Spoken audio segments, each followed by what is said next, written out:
Shalom, selamat hari Minggu jemaat yang terkasih.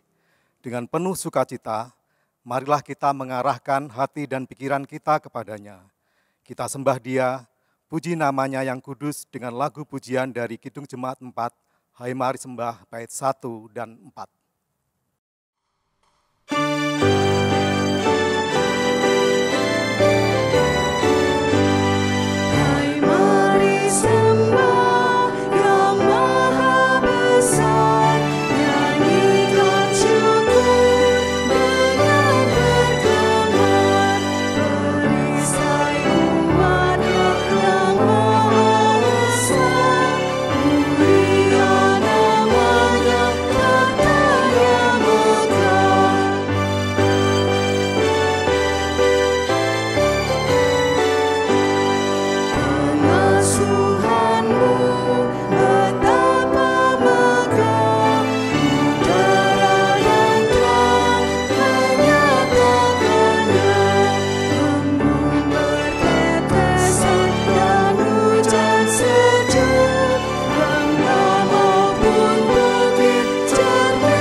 Ibadah kita ini berlangsung di dalam nama Allah Bapa, Putra, dan Roh Kudus.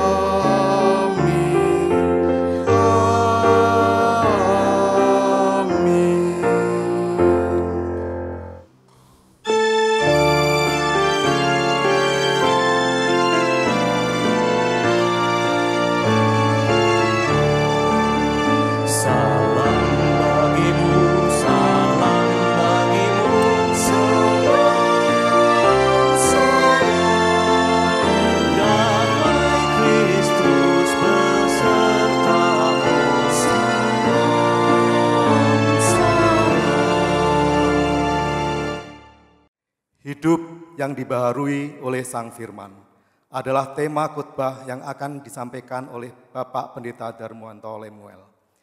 Tema yang mengajak agar kita memahami akan makna pembaharuan pikiran, perasaan dan perilaku hidup dari Sang Firman, serta menyerahkan hidup kita untuk diperbaharui oleh Sang Firman.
Jemaat, marilah kita mengakui akan dosa dan kesalahan kita kepadanya.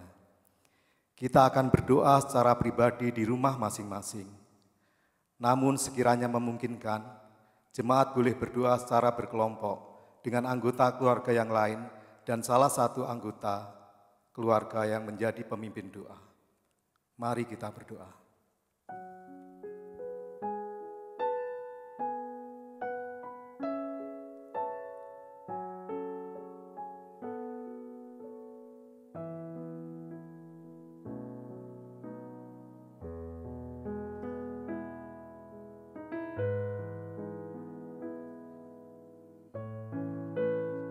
Ya Bapa, dengarlah seru doa anak-anak-Mu yang memohon akan pengampunan-Mu.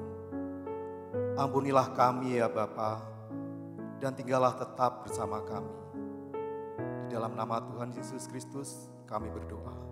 Amin.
Berita anugerah bagi kita diambil dari Ulangan 31 ayat 8. Sebab Tuhan, Dia sendiri akan berjalan di depanmu. Dia sendiri akan menyertai engkau. Dia tidak akan membiarkan engkau dan tidak akan meninggalkan engkau. Jangan takut dan janganlah patah hati. Demikianlah berita anugerah dari Tuhan. Syukur kepada Allah. Salam damai saudaraku. Salam damai.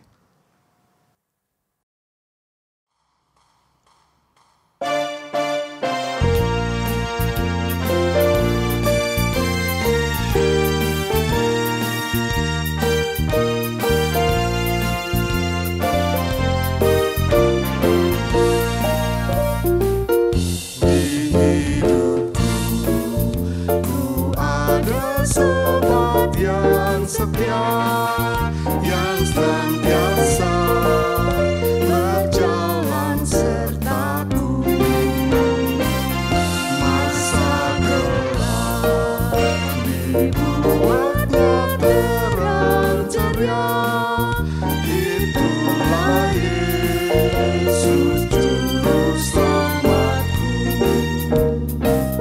Ku tak cemaskan jalan yang naik turun, lewat lembah dan gunung yang terjal. Sebab Tuhan berjalan di sampingku.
Saudara yang dikasihi oleh Tuhan Yesus, marilah kita berdoa mohon terang Roh Kudus untuk pelayanan firman Tuhan. Mari kita berdoa. Bapa dalam sorga, sejenak kami mau merenungkan firman Tuhan. Kiranya Roh Kudus menerangi kami, sehingga kami semua dapat memahami firman Tuhan dan menerapkan dalam kehidupan kami sehari-hari. Ya Roh Kudus, berkaryalah di tengah kami semua. Di dalam nama Tuhan Yesus kami berdoa. Amin. Saudara yang dikasihi Tuhan, pembacaan Injil diambil dari Injil Lukas pasal 24 ayat 13 sampai dengan 35. Lukas 24 ayat 13 sampai dengan 35. Demikian. Pada hari itu juga 2 orang dari murid-murid Yesus pergi ke sebuah kampung bernama Emmaus yang terletak kira-kira 7 mil jauhnya dari Yerusalem. Dan mereka bercakap-cakap tentang segala sesuatu yang telah terjadi. Ketika mereka sedang bercakap-cakap dan bertukar pikiran, datanglah Yesus sendiri mendekati mereka, lalu berjalan bersama-sama dengan mereka. Tetapi ada sesuatu yang menghalangi mata mereka, sehingga mereka tidak dapat mengenal Dia. Yesus berkata kepada mereka, "Apakah yang kamu percakapkan sementara kamu berjalan?" Maka berhentilah mereka dengan muka muram. Seorang dari mereka namanya Kleopas menjawabnya, "Adakah engkau satu-satunya orang asing di Yerusalem yang tidak tahu apa yang terjadi di situ pada hari-hari belakangan ini?" Katanya kepada mereka, "Apakah itu?" Jawab mereka, "Apa yang terjadi dengan Yesus orang Nazaret? Dia adalah seorang nabi yang berkuasa dalam pekerjaan dan perkataan di hadapan Allah dan di depan seluruh bangsa kami. Tetapi imam-imam kepala dan pemimpin-pemimpin kami telah menyerahkan Dia untuk dihukum mati dan mereka telah menyalibkannya. Padahal kami dahulu mengharapkan bahwa Dialah yang datang untuk membebaskan bangsa Israel. Tetapi sementara itu telah lewat 3 hari sejak semuanya itu terjadi. Tetapi beberapa perempuan dari kalangan kami telah mengejutkan kami. Pagi-pagi buta mereka telah pergi ke kubur dan tidak menemukan mayatnya. Lalu mereka datang dengan berita bahwa telah kelihatan kepada mereka malaikat-malaikat yang mengatakan bahwa Ia hidup. Dan beberapa teman kami telah pergi ke kubur itu dan mendapati bahwa memang benar yang dikatakan perempuan-perempuan itu, tetapi Dia tidak mereka lihat. Lalu Ia berkata kepada mereka, "Hai kamu orang bodoh, betapa lambannya hatimu, sehingga kamu tidak percaya segala sesuatu yang telah dikatakan para nabi. Bukankah Mesias harus menderita semuanya itu untuk masuk ke dalam kemuliaannya?"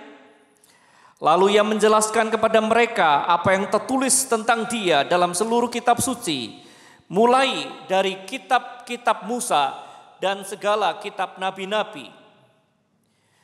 Mereka mendekati kampung yang mereka tuju, lalu Ia berbuat seolah-olah hendak meneruskan perjalanannya. Tetapi mereka sangat mendesaknya, katanya, "Tinggallah bersama-sama dengan kami, sebab hari telah menjelang malam dan matahari hampir terbenam." Lalu masuklah Ia untuk tinggal bersama-sama dengan mereka. Waktu Ia duduk makan dengan mereka, Ia mengambil roti, mengucap berkat, lalu memecah-mecahkannya dan memberikannya kepada mereka. Ketika itu terbukalah mata mereka dan mereka pun mengenal Dia, tetapi Ia lenyap dari tengah-tengah mereka. Kata mereka seorang pada yang lain, "Bukankah hati kita berkobar-kobar ketika Ia berbicara dengan kita di tengah jalan dan ketika Ia menerangkan kitab suci kepada kita?" Lalu bangunlah mereka dan terus kembali ke Yerusalem. Di situ mereka mendapati ke-11 murid itu. Mereka sedang berkumpul bersama-sama dengan teman-teman mereka. Kata mereka itu, "Sesungguhnya Tuhan telah bangkit dan telah menampakkan diri kepada Simon." Lalu kedua orang itu pun menceritakan apa yang terjadi di tengah jalan dan bagaimana mereka mengenal Dia pada waktu Ia memecah-mecahkan roti. Saudaraku, berbahagialah orang yang mendengar firman Tuhan dan yang melakukannya dalam kehidupannya. Haleluya.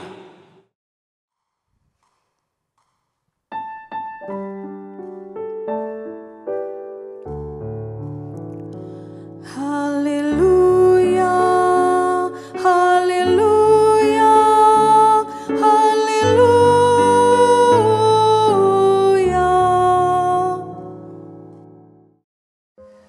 Shalom saudara, apa kabar saudara yang di rumah?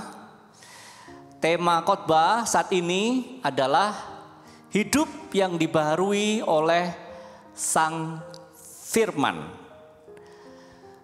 Saudara, kita patut bersyukur kepada Tuhan karena paling tidak kita punya 3 bagian dalam diri kita.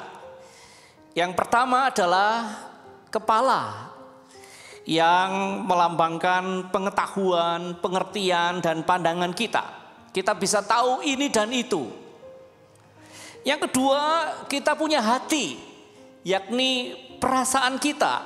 Kita bisa senang, susah, kecewa, semangat, suka, tidak suka, terkait dengan perasaan. Dan yang ketiga, saudara, kita punya perilaku, sikap perbuatan yang kita lambangkan dengan tangan. Kita bisa berbuat ini, kita bisa berbuat itu. Nah, saudara, kita bersyukur untuk 3 bagian dalam diri kita yang Tuhan karuniakan kepada kita. Nah, saudara, ketiga bagian dalam diri kita itu bisa baik, bisa dalam kondisi baik, tapi bisa juga tidak baik. Bisa kadang-kadang up, bisa kadang-kadang down. Isi kepala kita bisa salah, bisa kacau, bisa dangkal. Misal, saudara, kalau saudara ditanya, di manakah ibu kota Republik Indonesia? Saudara jawab apa?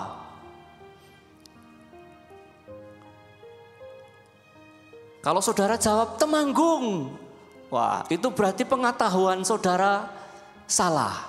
Pengetahuan saya salah. Pengetahuan kita bisa keliru. Kalau kita jawab Jakarta, itu betul. Ini salah satu contoh bahwa pengetahuan kita itu bisa keliru, bisa salah. Nah, saudara, perasaan kita juga bisa down, bisa tidak enak, bisa susah, bisa gelisah. Ketika kita disakiti seseorang misalnya, kita bisa merasakan hati kita terluka. Perasaan kita juga bisa down. Perbuatan kita, saudara, juga bisa salah, bisa keliru. Kita ingat kisah Yunus. Yunus disuruh ke Niniwe untuk mewartakan berita pertobatan, untuk mengajak penduduk Niniwe bertobat, tetapi malah melarikan diri ke Tarsis. Nah, di sini kita melihat, saudara, baik isi kepala kita, isi hati kita, perilaku kita bisa keliru, bisa salah, bisa dalam keadaan down. Nah, saudara yang terkasih dalam Tuhan, ketiga bagian dalam diri kita itu bisa juga saling mempengaruhi dan akan saling mempengaruhi satu dengan yang lain. Ketika pemahaman kita keliru, ketika pengetahuan kita salah, maka hati dan perilaku kita juga bisa terpengaruh. Orang yang pemahamannya tidak sehat, maka hatinya juga bisa tidak sehat dan juga perilakunya bisa juga tidak sehat. Saya ambil contoh, saudara. Misalnya teroris. Dia memahami ajaran agamanya secara keliru. Apa yang kita lihat? Hatinya bisa sangat kejam dan perilakunya bisa sangat brutal. Bisa melakukan pembunuhan di mana-mana dengan bom bunuh diri misalnya. Itu contoh pemahaman yang keliru bisa membuat hati dan perilaku kita menjadi salah juga. Demikian juga, saudara, ketika hati kita terluka, pikiran kita dan perilaku kita juga bisa salah. Saya ambil contoh, saudara. Misalnya, saudara dan saya terluka oleh seseorang dan kita begitu sakit hati terhadap orang itu. Kita bisa berpikir yang tidak-tidak tentang orang itu. wah dia orang jahat, dia orang kejam. Kita bisa salah sangka terhadap orang itu, dan apa akibatnya? Kita bisa membalas karena saya terluka, saya bisa berperilaku kejam terhadap dia, dan saya bisa melukai dia. Ini salah satu contoh, saudara. Ketika hati kita terluka, pikiran kita juga bisa kacau dan perilaku kita juga bisa brutal. Nah, saudara yang terkasih di dalam Tuhan, itulah ketiga bagian dalam diri kita, kepala, hati, dan tangan, yang masing-masing bisa saling mempengaruhi satu dengan yang lain. Mari sekarang kita melihat Kleopas dan temannya, saudara. Dalam bacaan kita melihat Kleopas dan temannya sedang dalam keadaan down sekali ketika sedang berjalan ke Emmaus. Mereka muram, dalam bahasa Inggrisnya itu memakai kata downcast, wajahnya muram. Itu cerminan dari hati yang susah, yang putus asa, yang stres, kecewa, dan galau karena Yesus mati. Mereka mengharapkan sebetulnya Yesus itu bisa seperti Musa yang melepaskan bangsa Israel dari perbudakan Mesir. Dengan izin Tuhan mengadakan 10 tulah di Mesir, membelah laut Tebrau dan seterusnya. Hal-hal yang sangat spektakuler dilakukan oleh Musa. Dan Kleopas dan temannya mengharapkan Yesus juga bisa hebat seperti Musa, membebaskan bangsa Israel dari penjajahan Romawi. Mereka mengharapkan Yesus sebagai Mesias politik yang membebaskan mereka dari penjajahan Romawi. Tetapi saudara, baru saja mereka melihat Yesus ternyata mati dengan cara yang sangat-sangat hina, yakni disalibkan. Harapan mereka hancur, semangat mereka pudar, hati mereka terluka, pikirannya juga menjadi kacau. Mereka juga dengar info dari teman-teman perempuan mereka yang katanya mendengar berita dari malaikat bahwa Yesus sudah bangkit, sudah hidup, dan memang kuburnya sudah kosong. Mereka bingung mana yang benar. Apakah benar Yesus itu hidup? Yesus sudah bangkit? Pikiran mereka kacau. Dalam bahasa Jawa, saudara, mungkin kita bisa pakai kata mereka sedang kuwur. Kuwur tahu ya saudara? Sedang rakaruan. Mereka juga tentu pernah mendengar perkataan Yesus tentang kebangkitannya. Tapi rupanya mereka tidak ingat pengajaran Yesus tentang kebangkitannya itu. Boleh dikata saudara, isi kepala mereka, isi hati mereka, dan arah hidup mereka dalam keadaan down, dalam keadaan yang sangat kelam. Dan dalam keadaan down seperti ini, saudara, mereka tidak bisa melihat Yesus yang sebetulnya menemani mereka dalam perjalanan ke Emmaus. Bahkan mereka melihat Yesus sebagai orang asing, dan mereka tidak mengenal Yesus, tetapi melihatnya sebagai orang asing. Nah, saudara yang terkasih dalam Tuhan Yesus Kristus, mungkin sekarang ini kita juga sedang dalam keadaan down akibat pandemi. Keadaan ekonomi, pekerjaan kita mungkin sangat terpengaruh. Cukup banyak aktivitas yang terhenti. Mungkin kita juga seperti Kleopas dan temannya, wajah kita murung, hidup kita muram. Pikiran kita juga galau mendengar berita-berita tentang pandemi yang tampaknya berita-berita itu sangat muram bagi kita, dan itu membuat hidup kita juga menjadi muram. Cukup banyak korban yang terpapar, dan mungkin saudara suasana lockdown juga membuat hati kita down. Saudara yang terkasih dalam Tuhan,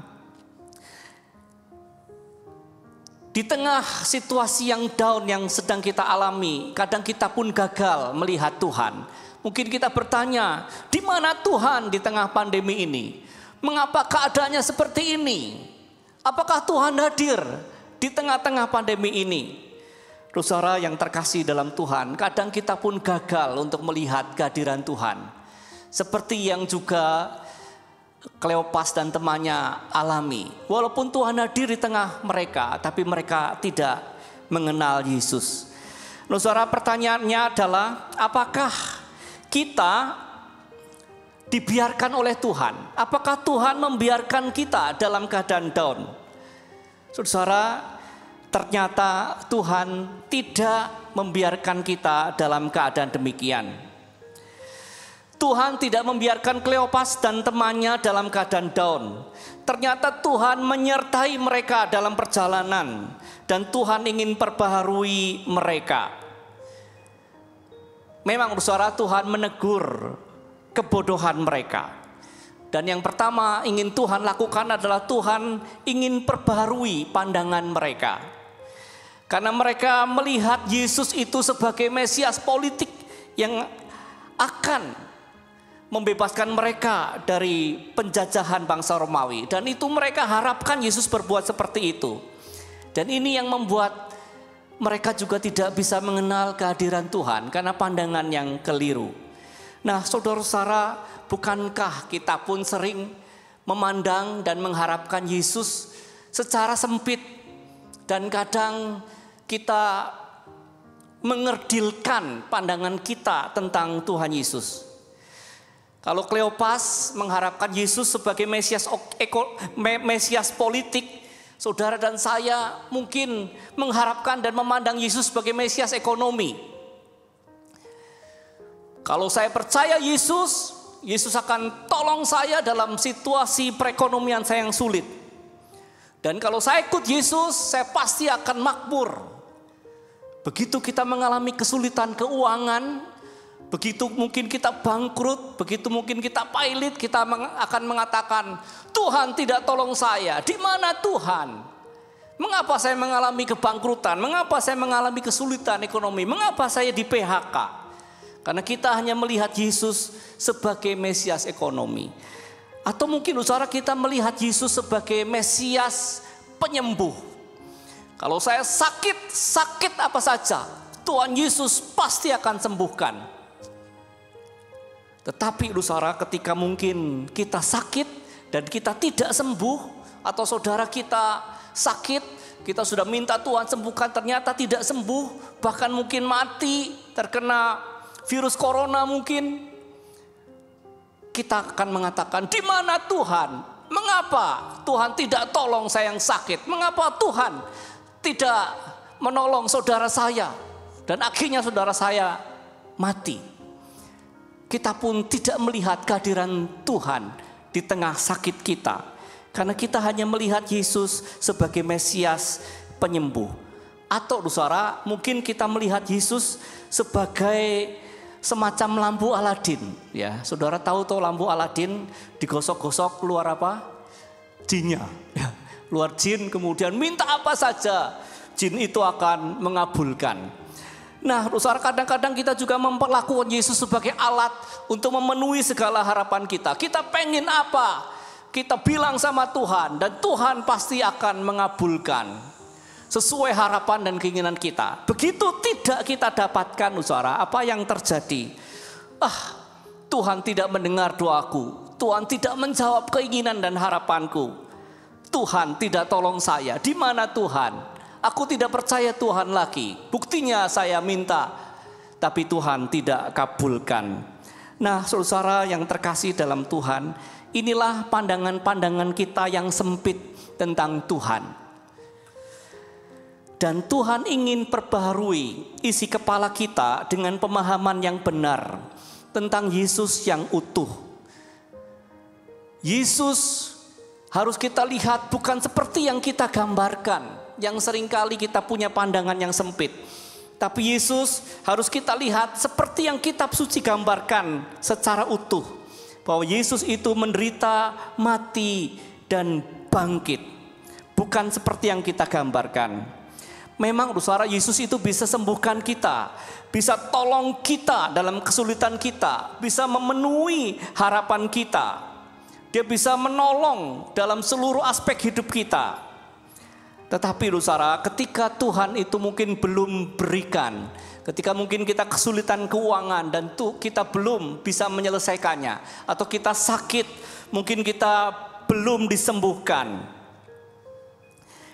atau mungkin kita punya keinginan harapan tetapi belum terpenuhi, janganlah kita meniadakan Tuhan, seolah-olah Tuhan tidak ada, karena tidak sesuai dengan apa yang saya harapkan.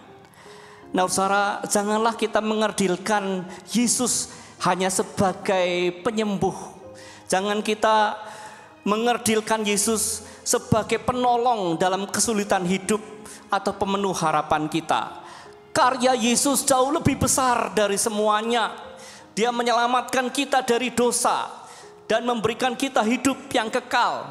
Jangan persempit karya Yesus hanya di dunia materi.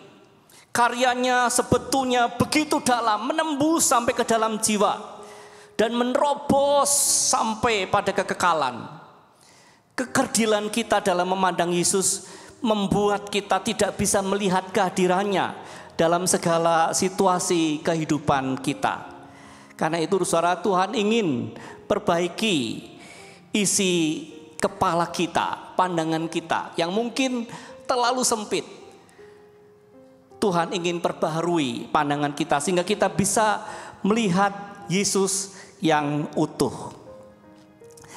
Nah, saudara yang terkasih dalam Tuhan Yesus Kristus, Tuhan Yesus adalah Tuhan Yesus yang menderita, yang menjadi sahabat kita dalam kesusahan dan kegalauan hidup kita. Bukan hanya pada saat-saat suka saja Tuhan itu hadir. Seperti Tuhan Yesus menemani Kleopas dan temannya yang sedang galau dan susah, Tuhan juga temani kita juga di saat-saat kita down, di saat-saat kita susah, di saat-saat kita sakit, di saat-saat kita pailit dan kesulitan. Tuhan juga hadir di situ. Ingat saudara, sebuah lagu tentang yang menggambarkan tentang jalan serta Yesus, ya, Walking with Jesus. Ya, di situ ada kalimat yang bagus. Kata-katanya apa? Jalan sertanya setiap hari, terus jalan dalam suka, jalan dalam duka, ya. Jalan sertanya selamanya. Nah, saudara yang terkasih dalam Tuhan, jadi jangan kita hanya melihat Tuhan itu bersama saya ketika saat-saat senang, saat-saat suka, saat-saat saya berhasil. Kita selalu melihat Yesus sebagai superhero. Di saat-saat kita sedang jaya, tidak saudara. Tetapi Tuhan juga hadir pada waktu kita sedang down, sedang susah, sedang menderita. Sebetulnya Tuhan sedang berjalan menemani kita di perjalanan kita. Seperti Tuhan temani Kleopas dan temannya, Tuhan juga temani kita dalam perjalanan kita pada saat kita ada dalam lembah penderitaan kita. Dan percayalah saudara, Tuhan sanggup untuk menolong kita. Karena Yesus yang menderita juga adalah Yesus yang mulia. Karena itu saudara, marilah kita memiliki pandangan yang lebih utuh tentang Tuhan Yesus. Jangan memiliki pandangan yang sempit tentang Dia. Dia hadir dalam suka dan duka kita, dalam keadaan down, dalam keadaan susah, dalam keadaan penderitaan. Ketika kita melihat Yesus secara utuh, maka kita akan bisa melihat Dia dalam segala keadaan. Dan Dia sanggup untuk menolong kita dalam setiap kesusahan kita juga. Nah, saudara, itu yang pertama, yakni pandangan kita diperbaharui oleh Tuhan. Kemudian saudara, Tuhan ternyata tidak hanya memperbaharui pengetahuan, pandangan kita, tapi ternyata Tuhan juga perbaharui hati kita, ya. Kalau kita perhatikan Lukas 24 ayat 32. Bukankah hati kita berkobar-kobar ketika Ia berbicara dengan kita di tengah jalan, dan ketika Ia menerangkan kitab suci kepada kita? Saudara, Tuhan ternyata juga menyentuh hati Kleopas dan temannya. Tuhan juga ingin menyentuh hati kita dan memperbaharui perasaan kita. Dan ketika Kleopas dan temannya mendengar firman Tuhan, hati mereka berkobar-kobar. Dari kemurungan, hati mereka diubah menjadi menyala-nyala ketika mendengarkan firman Tuhan. Nah, saudara, penyampaian firman Tuhan oleh Yesus yang membuat hati Kleopas dan temannya berkobar-kobar, itu memberi inspirasi pada kita. Ketika saudara dan saya mendengar firman Tuhan atau membaca Alkitab, saudara, pertanyaannya adalah, apakah hati saudara berkobar-kobar atau malah ngantuk, saudara? Kalau saudara baca Alkitab, ternyata saudara ngantuk, ya. Ketika mendengar firman Tuhan, ternyata hati kita tidak berkobar-kobar, malah mungkin kita tertidur pulas. Ini menjadi introspeksi bagi kita. Kenapa bisa begitu? Kenapa Kleopas dan temannya ketika mendengar firman Tuhan berkobar-kobar? Kenapa saya ketika baca Alkitab baru 2 halaman langsung tertidur pulas? Atau ketika saya dengar khotbah, saya malah ingin tidur? Apakah pengkhotbahnya yang ngantui? Ataukah karena Alkitabnya yang tidak menarik? Nah, saudara-saudara yang terkasih dalam Tuhan, ini menjadi introspeksi bagi diri kita. Kenapa kita kadang tidak tertarik pada firman Tuhan? Kenapa hati kita tidak berkobar-kobar seperti Kleopas dan temannya itu? Kalau kita ibaratkan firman Tuhan seperti api, saudara, dan kita itu adalah sumbu, ya,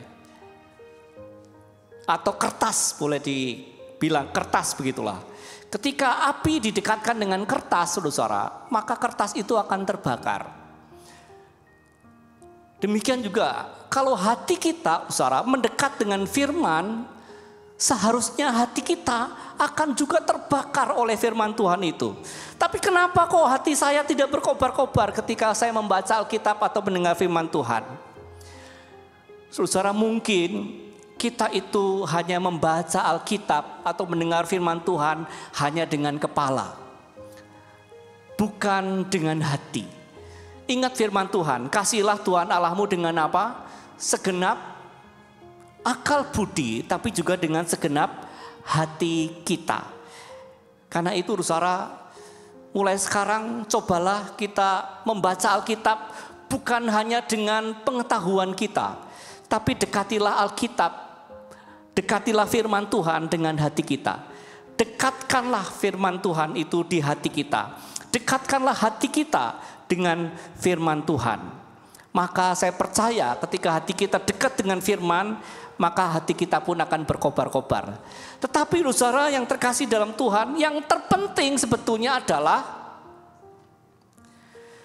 bahwa Kleopas dan temannya bisa berkobar-kobar hatinya karena apa? Karena Yesus yang menyampaikannya, sehingga hati mereka berkobar-kobar. Dan saya percaya ketika Yesus berbicara kepada saudara dan saya, kita pun akan memiliki hati yang berkobar-kobar. Karena itu, saudara, ketika saudara membaca Alkitab di rumah, kita minta Tuhan Yesus, ya, Roh Kudus, berbicaralah kepada saya. Buatlah hatiku tersentuh dan buatlah hatiku berkobar-kobar ketika aku membaca firman Tuhan. Demikian juga ketika saudara mendengar pengkhotbah menyampaikan firman, kita juga minta Tuhan, biarlah Engkau berbicara melalui pengkhotbah itu. Pakailah dia menjadi alatmu yang menyampaikan firman-Mu, dan biarlah Roh Kudus yang berbicara melalui pengkhotbah itu.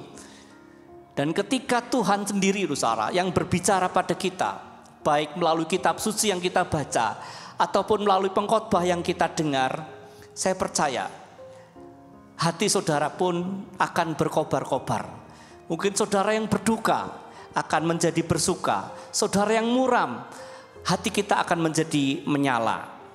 Nah, saudara, itulah yang kedua yang Tuhan perbaharui, yakni Tuhan memperbarui hati, perasaan kita. Tuhan sudah menyentuh isi kepala kita, memperbaharui pemahaman.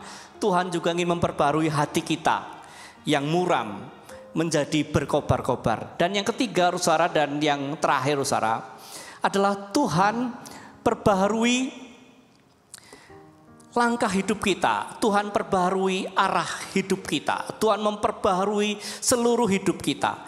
Kita perhatikan dalam Lukas 24 ayat 33. Lalu bangunlah mereka dan terus kembali ke Yerusalem. Saudara, pada dasarnya kisah perjalanan Kleopas dan temannya adalah perjalanan dari Yerusalem ke Yerusalem. Karena mereka tidak jadi ke Emmaus tapi balik kembali ke Yerusalem.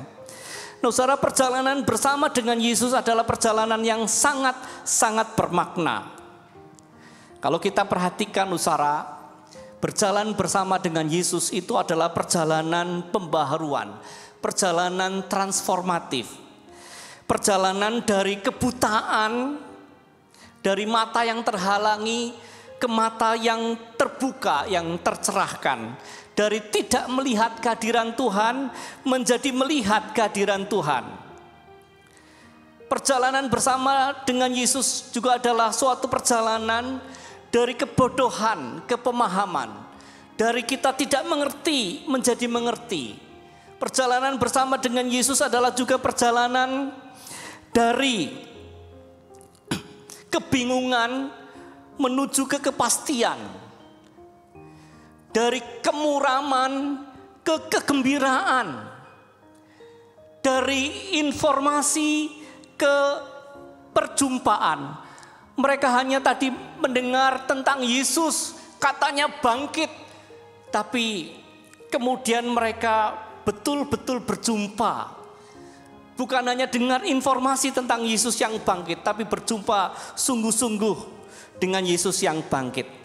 Dan saudara, perjalanan bersama dengan Yesus adalah juga perjalanan dari pemisahan ke persekutuan. Kleopas dan temannya menjauh dari persekutuan para murid di Yerusalem. Tapi setelah berjumpa dengan Yesus, mereka kembali ke persekutuan. Jadi saudara, perjalanan bersama dengan Yesus sungguh-sungguh memperbaharui banyak aspek dalam kehidupan kita. Perjalanan bersama dengan Yesus adalah juga perjalanan dari karantina, dari mengurung diri, kemudian ke pewartaan. Nah, saudara yang terkasih dalam Tuhan, inilah perjalanan bersama dengan Yesus yang mengubah seluruh keberadaan hidup kita. Perjalanan bersama dengan Yesus adalah perjalanan edukatif dan transformatif. Perjalanan bersama dengan Yesus adalah perjalanan yang mengajar kita dan memperbaharui kita. Dari keadaan down ke up. Ibarat komputer yang ditingkatkan performanya, Tuhan mengupgrade ya Kleopas dan temannya. Tuhan juga rindu untuk mengupgrade kita. Memperbaharui pemahaman kita yang seringkali sempit. Memperbarui hati kita sehingga hati kita menyala dan berkobar dan penuh semangat. Tuhan juga ingin memperbarui sikap dan perilaku perbuatan kita. Nah, saudara-saudara yang terkasih dalam Tuhan, itulah yang Yesus ingin lakukan dalam hidup kita.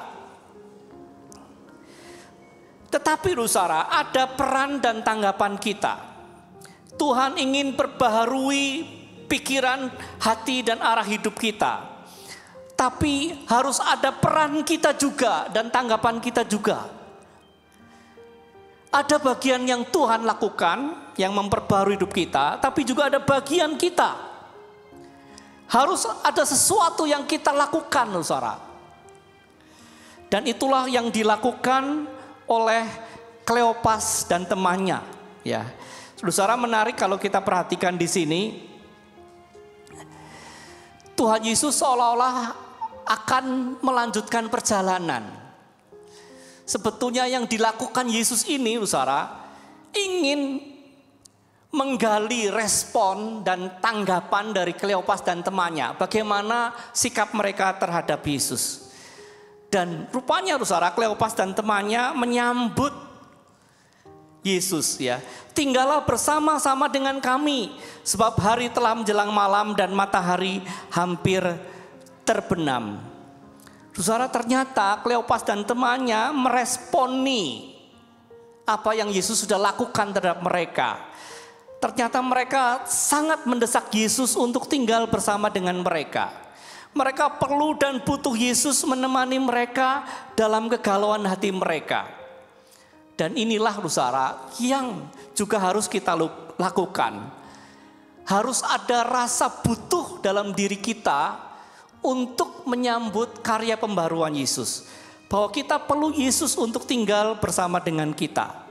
Saudara, memang kita bisa melihat desakan Kleopas terhadap Yesus untuk tinggal bersama dengan mereka itu bisa bermakna ganda ya. Di satu sisi mereka memang sangat memerlukan Yesus yang menguatkan dan menghibur mereka di tengah kegalauan hati mereka. Tapi di sisi lain saudara, ini juga adalah wujud rasa hormat terhadap orang asing untuk memberikan tumpangan. Wujud dari rasa hormat dan keramah tamahan mereka untuk menyambut orang asing. Karena pada waktu itu mereka belum mengenal Yesus. Mereka ingin menyambut orang asing ini di rumah sebab hari sudah senja. Nah, saudara, saya melihat rasa butuh terhadap Yesus dan rasa menghormati Yesus ada dalam diri Kleopas dan temannya. Dan itu juga yang harus kita miliki. Di satu sisi, saudara, kita minta Tuhan tinggallah bersama kami karena kita memang butuh Dia. Kita sangat memerlukan Dia. Tiap saat kita memerlukan Dia. Tapi di sisi lain, saudara, kita mengundang Yesus karena kita menghormati Yesus. Karena Yesus adalah pemilik hidup saya, pemilik hidup kita. Nah, saudara, dua-duanya harus ada dalam diri kita. Harus ada rasa butuh bahwa saya tidak bisa hidup tanpa Tuhan. Tapi saya juga menghormati Yesus karena Tuhan adalah pemilik hidup saya. Dan hidup saya adalah Tuhan yang punya. Dialah pemilik, dialah Tuhan dalam hidup saya. Nah, saudara yang terkasih dalam Tuhan, saat mereka meminta Yesus tinggal bersama dengan mereka, dan kemudian Yesus makan bersama dengan mereka, pada waktu itulah mereka bisa melihat, oh itulah Yesus. Nah, saudara yang terkasih dalam Tuhan, kita pun akan mengenal Tuhan yang hadir di tengah-tengah kehidupan kita ketika kita juga meminta Tuhan tinggallah bersama kami. Karena kita merasa butuh akan Tuhan dan kita menghormati Tuhan. Saudara yang terkasih dalam Tuhan, Henry Francis Lyte adalah seorang pendeta di gereja Anglikan di Inggris pada tahun 1847. Ketika itu dia berusia 54 tahun. Ia merasa disisihkan dan dilupakan oleh jemaatnya. Ia merasa kesepian, kemudian ia jatuh sakit.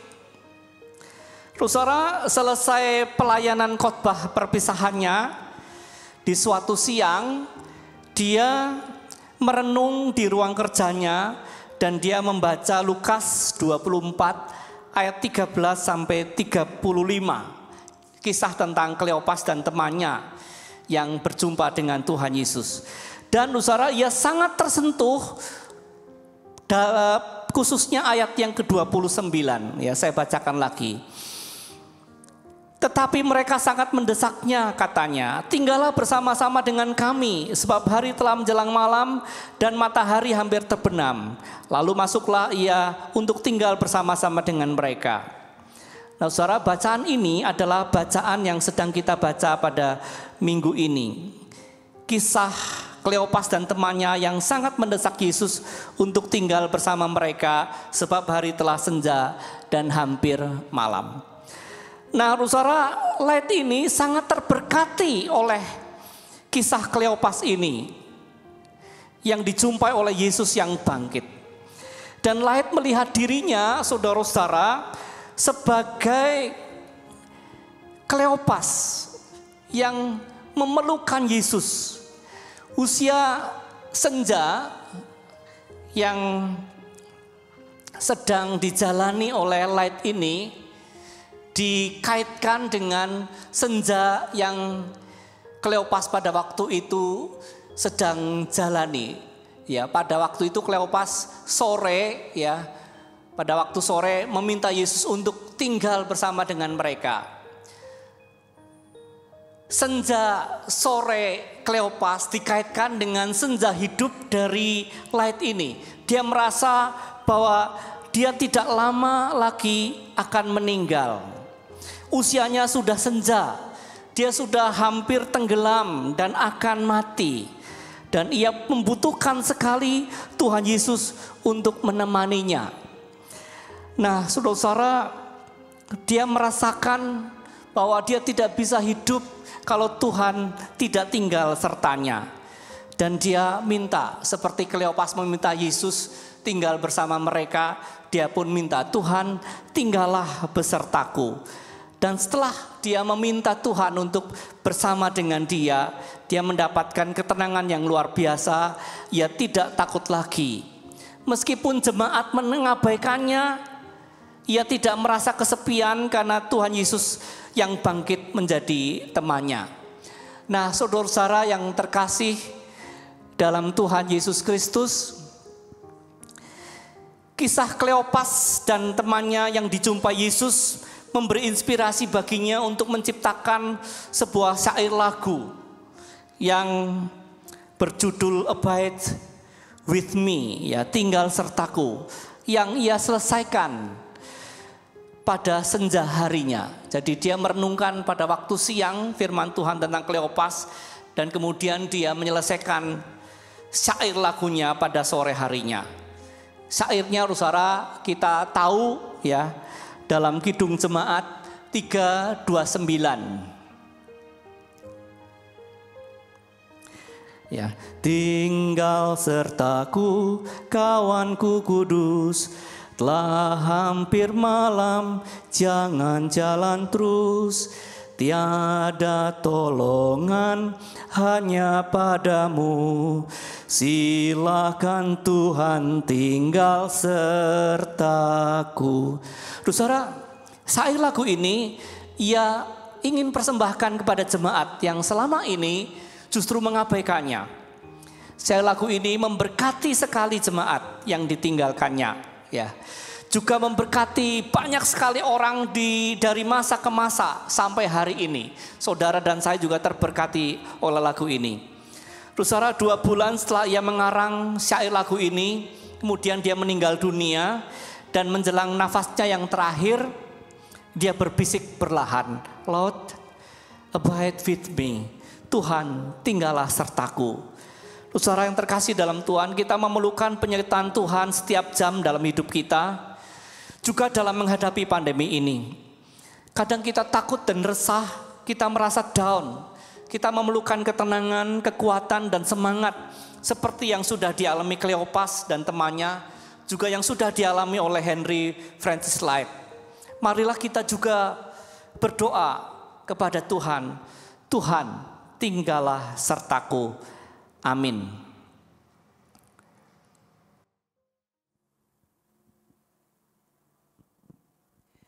Kini tiba saatnya jemaat, mari kita bangkit berdiri. Marilah kita meneguhkan iman percaya kita dengan secara bersama-sama mengucapkan pengakuan iman rasuli. Aku percaya kepada Allah, Bapa yang Maha Kuasa, Khalik langit dan bumi, dan kepada Yesus Kristus, Anaknya yang tunggal Tuhan kita, yang dikandung daripada Roh Kudus, lahir dari anak darah Maria, yang menderita di bawah pemerintahan Pontius Pilatus, disalibkan, mati dan dikuburkan, turun ke dalam kerajaan maut. Pada hari yang ketiga, bangkit pula dari antara orang mati, naik ke surga, duduk di sebelah kanan Allah, Bapa yang Maha Kuasa, dan akan datang dari sana untuk menghakimi orang yang hidup dan yang mati. Aku percaya pada Roh Kudus, gereja yang kudus dan am, persekutuan orang kudus, pengampunan dosa, kebangkitan orang mati, dan hidup yang kekal. Amin.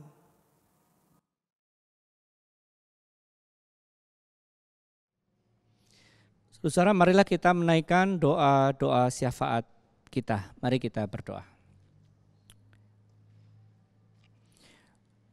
Bapa dalam sorga, kami boleh belajar dari firman Tuhan, kisah tentang Kleopas dan temannya yang berjumpa dengan Tuhan Yesus yang bangkit. Biarlah ini boleh menjadi inspirasi bagi kami. Perbaruilah ya Tuhan, pikiran kami, hati kami, dan perilaku kami. Kadang pandangan kami tentang Engkau begitu sempit. Kadang hati kami begitu down. Kadang arah hidup kami keliru. Dan kadang inilah yang membuat kami menjadi tidak melihat kehadiran-Mu. Tapi kami bersyukur karena Engkau memperbaharui hati, pikiran, dan hidup kami. Dan kami pun akhirnya mampu untuk bisa melihat dan mengenal kehadiran-Mu dalam kehidupan kami. Kami perlu Engkau Tuhan setiap jam, setiap waktu. Kami butuh Engkau, sebab Engkaulah Tuhan yang selalu hadir dan menolong kami. Khususnya di tengah pandemi ini ya Tuhan, kami sangat memerlukan Engkau beserta kami senantiasa. Tinggallah serta kami senantiasa. Dan kami percaya Engkau adalah Immanuel yang selalu bersama dengan kami. Tuhan sertalah juga untuk tenaga medis, pemerintah, masyarakat dalam menangani pandemi ini. Biarlah mereka pun boleh merasakan kekuatan dan penyertaan-Mu. Juga di tengah aksi sosial, dompet tanggap COVID maupun juga aksi sosial membagi nasi gratis, nasi berkat, selama bulan April sampai dengan tanggal 20 Mei yang akan datang. Biarlah kami boleh berbagi kasih kepada banyak orang. Dan melalui aksi sosial ini pun mereka boleh merasakan sapaan kasih Tuhan. Dan Engkau juga dimuliakan. Kami juga berdoa Tuhan untuk gerakan doa serentak tiap malam jam 9. Biarlah kami bertekun selalu dalam doa, mengharap selalu akan pertolongan Tuhan. Kami yakin pandemi ini pada waktunya akan lewat dan Tuhan akan menolong kami semuanya. Ya Tuhan, inilah doa kami yang kami panjatkan di dalam nama Tuhan Yesus yang mengajar kami berdoa. Bapa kami yang di sorga, dikuduskanlah namamu, datanglah kerajaan-Mu, jadilah kehendak-Mu di bumi seperti di sorga. Berikanlah kami pada hari ini makanan kami yang secukupnya, dan ampunilah kami akan kesalahan kami, seperti kami juga mengampuni orang yang bersalah pada kami. Dan janganlah membawa kami dalam pencobaan, tapi lepaskanlah kami daripada yang jahat, karena Engkaulah yang punya kerajaan dan kuasa dan kemuliaan sampai selama-lamanya. Amin.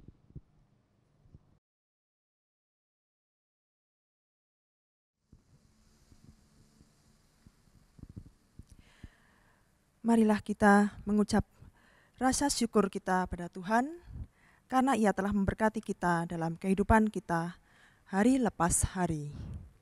Firman Tuhan yang akan mendasari persembahan kita diambil dari Ibrani 13 ayat 15 yang berbunyi, "Janganlah kamu menjadi hamba uang dan cukupkanlah dirimu dengan apa yang ada padamu.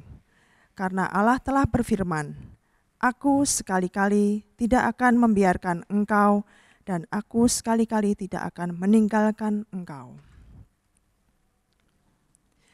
Jemaat yang terkasih, untuk saat ini ada dua cara yang bisa kita lakukan untuk mempersembahkan persembahan kita. Yang pertama, jemaat bisa mempersembahkan dalam amplop tertutup yang dikumpulkan di rumah dalam setiap minggunya dan kemudian dapat kita serahkan ke gereja pada saat kelak kondisi normal kembali dan kebaktian dapat dilaksanakan seperti semula. Yang kedua, kita bisa mempersembahkan persembahan kita melalui transfer ke rekening milik GKI Temanggung. BCA dengan nomor 154 026 5000 atas nama Inariati Gunadi. Dan kini saatnya kita berdoa. Ya Tuhan, kami membawa persembahan syukur kami kepadamu dengan tulus dan penuh rasa syukur. Rasa syukur oleh karena Engkau selalu hadir dan memeliharakan kehidupan kami hari lepas hari.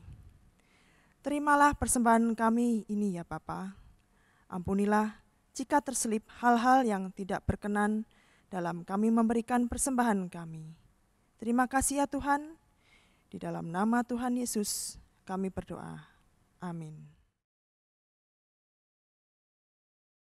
Saudaraku, setelah kita berjumpa dengan Tuhan dan hidup kita diperbaharui oleh-Nya, maka biarlah apinya tetap berkobar dan menyala-nyala dalam kehidupan kita, sehingga kita dapat menjadi saksi-saksinya bagi dunia.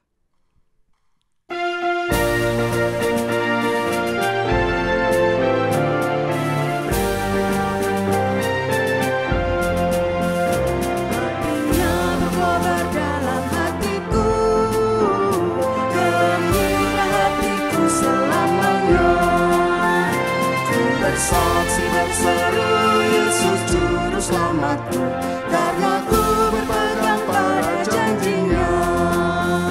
Apinya terang, jiwaku senang, muliakanlah Tuhanku. Haleluya bergema, Yesus Raja yang benar. Apinya berkobar dalam hatiku.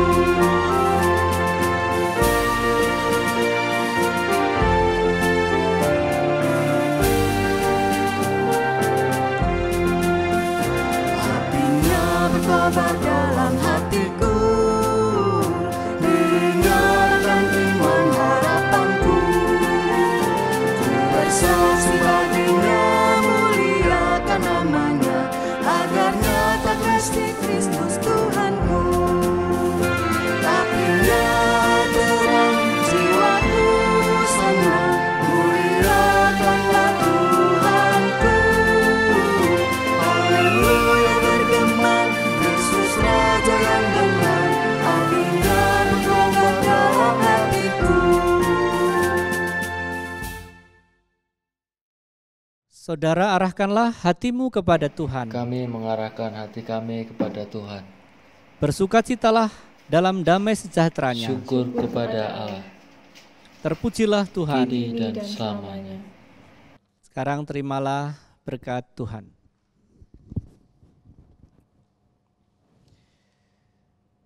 Tuhan memberkati engkau dan melindungi engkau. Tuhan menyinari engkau dengan wajah-Nya dan memberi engkau kasih karunia. Tuhan menghadapkan wajah-Nya kepadamu dan memberi engkau damai sejahtera. Haleluya.